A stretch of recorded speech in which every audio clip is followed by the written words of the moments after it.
PLN UID Kalbar pastikan pasokan listrik aman selama perayaan Idul Adha 1447 Hijriah. PLN UID Lampung hadirkan terang dan harapan bagi warga Sukadamai dalam rangka memperingati Hari Raya Idul Adha. Silakan Ustaz. Baik. Bismillahirrahmanirrahim. Hamdanillah wa syukurulillah wa la haula wa la quwata illa billah. Pemirsa Jambi TV yang ada di rumah serta ibu-ibu majelis taklim dari Desa Brembang yang BKMT-nya dan juga muslimatnya yang dirahmati Allah Subhanahu wa taala. Kita alhamdulillah hari ini berada di bulan Agustus. Ini bulan kemerdekaan kita. Itu maknanya kita masih sehat, kita masih sempat. Yuk manfaatkan semua nikmat itu untuk menjadi insan yang taat. Mudah-mudahan kita akan selamat di dunia maupun di akhirat insya Allah. Karena eloknya akhirat kita tergantung dengan dunia kita. Kalau dunia kita elok, dunia kita bagus, insya Allah akhirat kita pun bagus. Kan begitu yang disabdakan Rasul, ad-dunya mazra'atun ilal akhirah. Bahwa dunia kita sekarang ini adalah tempat kita untuk menanam. Dan kage di akhirat kita akan memetik dan mengambil serta memanen hasil tanaman kita itu. Makanya pemirsa dan ibu-ibu, jangan sampai tanaman kita kena virus.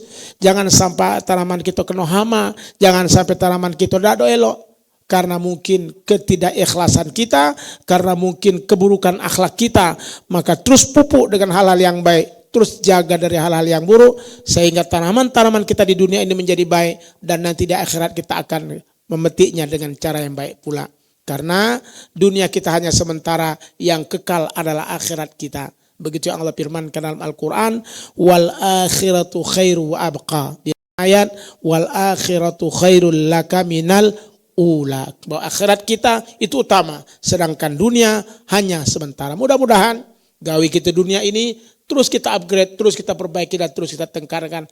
Apalagi di bulan kemerdekaan atau bulan Safar dalam agama kita ini. Ibu, pemirsa yang dirahmati Allah, maka kemerdekaan itulah hak segala bangsa dan hak kita masing-masing.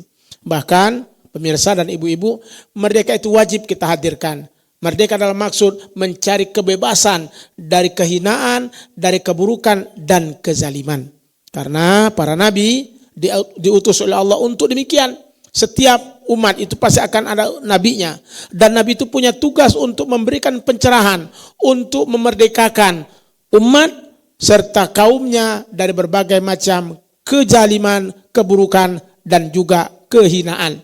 Makanya Allah firmankan dalam Al-Quran, walaqad ba'atsna fi kulli ummatin rasula an i'budullah wajtanibut taghut.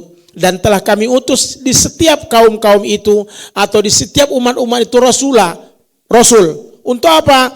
An i'budullah, supaya mereka menyembah Allah, wajtanibut taghut, dan menghindarkan diri daripada taghut. Pemirsa dan ibu-ibu, taghut itu dalam bahasa Arab, kalau kita terjemahkan sesuatu yang melampaui batas. Artinya keluar dari garis yang sesungguhnya, melampaui batas. Sedangkan menurut para ulama tafsir yang lain seperti Quraish Shihab dan juga ulama-ulama tafsir yang mengatakan bahwa at-taghut bukan sekedar melampaui batas, tapi segala sesuatu yang dilakukan melanggar aturan agama, melakukan kezaliman dan keburukan. Di lain ayat tafsir juga dikatakan oleh ulama, taghut itu berhala yang disembah. Nah, kita memaknai taghut adalah tirani, keburukan dan juga kemunafikan, dan ini tidak boleh ada dalam kehidupan kita. Kita lihat para nabi kita dulu-dulu, subhanallah. Kita ambil misalnya dari Nabi Ibrahim alaihissalam. Beliau harus melawan para penyembah berhala ketika itu.